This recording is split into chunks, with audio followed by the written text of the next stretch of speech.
Hello guys, welcome back to our channel. Episode ആരംഭിക്കുമ്പോൾ കാണിക്കുന്നത് collectorate ആണ്. ഹരീഷിന്റെ ചതിയെക്കുറിച്ചെല്ലാം സജി ശാലിനിയോട് തുറന്നു പറയുകയാണ്. ഇനി എന്ത് ചെയ്യണമെന്ന് എനിക്കറിയാം.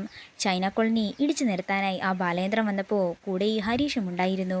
അതൊക്കെ മറന്ന് അവനൊരു അവസരം കൊടുത്ത എന്നെ വേണം പറയാൻ. അതുകൊണ്ട് എന്താണെങ്കിലും ഇനി എന്ത് ചെയ്യണമെന്ന് എനിക്ക് നന്നായി തന്നെ അറിയാം എന്ന് പറഞ്ഞുകൊണ്ട് ശാലിനി അനുപല്ലവിയും കൂട്ടിക്കൊണ്ട് പുറത്തേക്ക് പോവുകയാണ്. അതേസമയം മീഡിയക്കാര് ശാലിനിയുടെ അടുത്തേക്ക് വരുന്നുണ്ടെങ്കിലും നല്ലത് മാത്രമേ നടക്കൂ എന്ന് പറഞ്ഞുകൊണ്ട് ശാലിനി തൻ്റെ വാഹനത്തിൽ കയറി പോവുകയാണ്. അതേസമയം ആ മീഡിയക്കാരുടെ കൂടെയുള്ള ക്യാമറാമാന് ഒരു ഫോൺ കോൾ വരികയാണ്. കളക്ടർ ശാലിനി വിഷ്ണുവിന് ഉടൻ തന്നെ സസ്പെൻഷൻ ഉണ്ടാകുമെന്ന് ക്യാമറാമാൻ പറയുമ്പോൾ അതും വാർത്തയാക്കുകയാണ് ആ ജേർണലിസ്റ്റ്. പിന്നീട് കാണിക്കുന്നത് ശാലിനിക്കിട്ട് ഒരു പണി കൊടുക്കാൻ കഴിഞ്ഞതിൻ്റെ സന്തോഷത്തിലിരുന്ന് മദ്യപിക്കുന്ന ഹരീഷിനെയും ബാലചന്ദ്രനെയും രണ്ട് കൂട്ടുകാരെയുമാണ്. എനിക്ക് ശാലിനിയെക്കുറിച്ച് ഓർക്കുമ്പോൾ പേടിയുണ്ട് ബാലേട്ട എന്ന് ഹരീഷ് പറയുമ്പോൾ അങ്ങനെയൊന്നും ഒരിക്കലും ഉണ്ടാകില്ലടാ.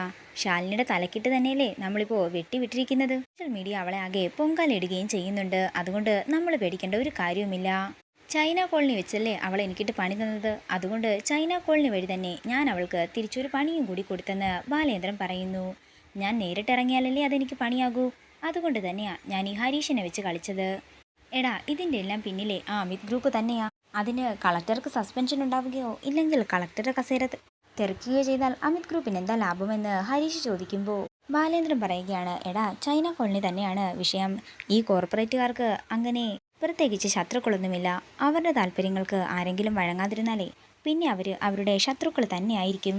അവരെ നിലംപതിക്കാൻ വേണ്ടിയിട്ട് അവർ ഏതറ്റം വരെയും പോവുകയും ചെയ്യും. ഇപ്പോൾ അവരുടെ ശത്രു ശാലിനിയാണ്. ശാലിനി ആ കസേരയിൽ നിന്നും മാറുകയാണെങ്കിൽ അവർക്ക് തൽപരരായിട്ടുള്ള ഏതെങ്കിലും ഉദ്യോഗസ്ഥരായിരിക്കും വരുന്നത്. അങ്ങനെ ചൈന കോളനി നഗരസഭയുടെ കീഴിലാകും. പിന്നെ അമിത് ഗ്രൂപ്പിന് എളുപ്പമായി തന്നെ ആ ഭൂമി കൈയടക്കുകയും അവിടെ ഫ്ലാറ്റ് വെക്കുകയും ചെയ്യാമല്ലോ. ആ ചൈന കോളനിയിലെ പെണ്ണുങ്ങൾ കുട്ടികളുമായിട്ട് റോഡിൽ പിച്ചെടുക്കുന്നത് എനിക്ക് കാണുക തന്നെ വേണം. അത്രയ്ക്കും അവളുമാരെല്ലാം കൂടി അന്നിനെ അപമാനിച്ചല്ലേ വിട്ടതെന്ന് ബാലേന്ദ്രൻ പറയുന്നു. അപ്പോൾ ബാലേട്ടനെ നല്ലതുപോലെ തടയുമല്ലോ എന്ന് ഹരീഷ് ചോദിക്കുമ്പോൾ എനിക്ക് മാത്രമല്ലടാ, നിങ്ങൾക്കും നല്ലൊരു പങ്ക് തന്നെ കിട്ടുമെന്ന് ബാലേന്ദ്രൻ പറയുന്നു. പിന്നീട് കാണിക്കുന്നത് ശാലിനി ബാലേന്ദ്രന്റെ വീട്ടിലെത്തിയിരിക്കുന്നതാണ്. അതേസമയം ഗേറ്റിന്റെ പുറത്ത് ഒരു സെക്യൂരിറ്റി ഉണ്ടായിരുന്നു.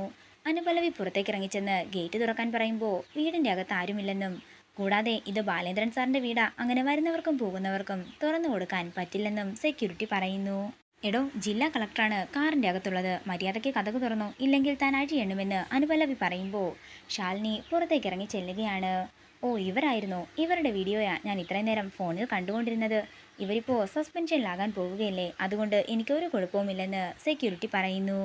തുടർന്ന് ശാലിനിയുടെ ഡ്രൈവർ പുറത്തേക്ക് ചെന്ന് ആ സെക്യൂരിറ്റിയുടെ മുഖമടക്കിയൊന്ന് കൊടുക്കുകയാണ്. മര്യാദയ്ക്ക് ഗേറ്റ് തുറക്കാൻ അയാൾ പറയുമ്പോൾ സെക്യൂരിറ്റി ഗേറ്റ് തുറക്കുന്നു.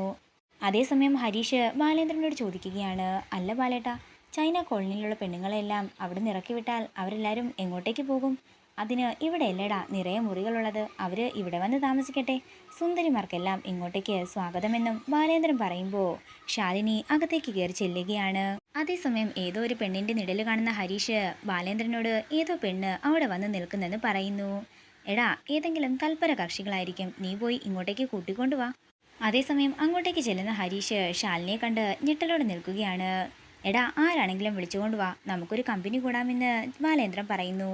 അങ്ങനെ ശാലിനി അങ്ങോട്ടേക്ക് ചെല്ലുമ്പോൾ ശാലിനിയെ കണ്ട് ഞെട്ടലോടെ നിൽക്കുകയാണ് എല്ലാവരും. നീ എന്താ ഇവിടെ? നീ എങ്ങനെ അകത്തേക്ക് കയറിയെന്ന് ബാലേന്ദ്രൻ ചോദിക്കുമ്പോൾ ഞാനൊരു സൗഹൃദ സംഭാഷണത്തിന് വേണ്ടിയാ വന്നതെന്ന് ശാലിനി പറയുന്നു. ഇത് കേൾക്കുന്ന ബാലേന്ദ്രൻ സംശയത്തോടെ നിൽക്കുകയാണ്. അപ്പോൾ കളക്ടർ മേഡവും നമ്മുടെ കൂടെ തന്നെയാ അല്ലേ ബാലേട്ട എന്ന് ഹരീഷ് പറയുന്നു. അതേസമയം ഇതെല്ലാം ക്യാമറയിൽ പകർത്തുകയാണ് ആരോ ഒരാൾ. ഇതോടുകൂടി ഇന്നത്തെ എപ്പിസോഡ് ഇവിടെ തീരുകയാണ്. വീഡിയോ ഇഷ്ടമായെങ്കിൽ മറക്കാതെ ലൈക്ക് ചെയ്യുക, ഷെയർ ചെയ്യുക, കമൻറ്റ് ചെയ്യുക. കൂടുതൽ സീരിയൽ അപ്ഡേറ്റ്സിനായി മറക്കാതെ സബ്സ്ക്രൈബ് ചെയ്യുക.